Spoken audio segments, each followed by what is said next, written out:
జయత ముదుర్గా శ్రీకంఠ మహామత మృత్యుంజయేశ్వరాయ నమః.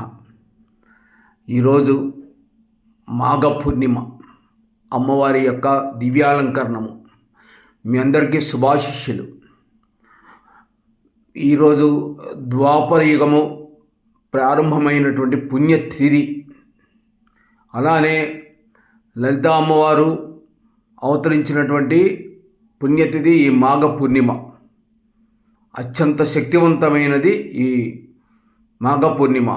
ఈ రోజున మీరు చక్కగా అమ్మవారి లలితా స్తోత్రాలు కానీ, లలితా సహస్రనామాలు కానీ, త్రిశతి కానీ, లేకపోతే మన అమ్మవారికి సంబంధించినటువంటి ఏవైనా సరే ఒక అష్టోత్తరాలు చదువుకుంటూ అమ్మవారికి పూలతోటి, అమ్మవారికి ఇష్టమైనటువంటి పూలతోటి, ఇష్టమైనటువంటి పిండి వంటలతోటి నైవేద్యాలు తయారు చేసి అమ్మవారికి చక్కగా సమర్పించుకొని మీ మనసులో ఉన్నటువంటి ధర్మయుతమైన అన్ని కోరికలను నెరవేర్చుకోవాల్సిందిగా కోరుతున్నాను. జయ త్రిమూర్తిగా శ్రీకంఠ సంపూర్ణ నగర ప్రాప్తిరస్తు.